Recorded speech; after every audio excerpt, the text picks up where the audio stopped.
আজ ব্যাঙ্গালোরের একটা স্পেশাল ডে। সকাল থেকে গিয়ে কি কাজ করলাম, কি খাবার খেলাম, সেটাই আজ আপনাদের সাথে শেয়ার করব। Hello, welcome to my blog. সকালে কাজে গিয়ে এই যে গ্রিন বাটানি ফ্রাই করা শুরু করলাম। এটাই আমার স্টার্টিং আজকে কাজের। তারপর হাতে করে ঝুড়ি মেরে নিলাম, কারণ আমাদের মেশিনেও তো ঝুড়ি মারা হয়, কিন্তু এক সাইড মিক্সচার মিক্সিং হবে এতবেলা, ওই জন্য হাতেই ঝুড়িটা মারলাম 5 কিলো বেসনের। তারপর মার্কেট থেকে গার্লিক আসতে এই যে রসুনকে পিষে রসুন ফ্রাই করলাম। তার আগের দিন গার্লিক মিক্সচারের সেট মেরে রেখেছিলাম, রসুন ছিল না বলে মিক্সচার মিক্সিং হয়নি। এই যে দেখুন ঝুড়িও ভাজা হয়ে গেছে। তারপর উপর দিয়ে মশলা দিয়ে ভালোভাবে মিক্সচারটা মিক্সিং করে নেব। এই যে ক্যারি পাতা ভেজে রাখা হয়েছিল, ওই আগের ভিডিওতে দেখিয়েছিলাম, ক্যারি পাতা ছাড়িয়ে ভেজে রেখেছিলাম। ওই ক্যারি পাতা দিয়ে মিক্সচারটা ভালোভাবে মিক্সিং করে মিক্সচারটাকে একটা ডাব্বার মধ্যে রেখে দেবো।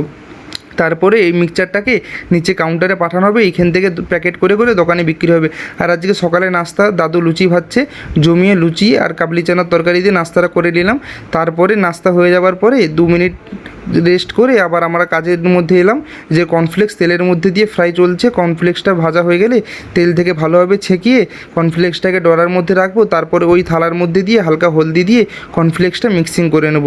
ওই যে সকালে মটর ভেজে রেখেছিলাম, ওই মটরটাই কর্নফ্লেক্সের মধ্যে দিয়ে কাজু কিশমিশ মশলা দিয়ে ক্যারি পাতা দিয়ে কর্নফ্লেক্সটা ভালোভাবে মিক্সিং করে ছেড়ে দেবো। তারপরে আসবো চাটনি পট। এই যে চাটনি পট, এটা হচ্ছে ব্যাঙ্গালোরে খুবই একটা লোভনীয়। যারা ব্যাঙ্গালোরে থাকে তারা জানে চাটনি পটটা সাউথ ইন্ডিয়ান একটা স্ন্যাক্স। এটা খুবই সাউথে চলে এবং খুবই ভালো লাগে খেতে। এটা পাঁপড়ের মধ্যে কিছুটা স্টাইল, পুরো চালের আটা দিয়ে বলে রাইস পাউডার দিয়ে এটা তৈরি হয়।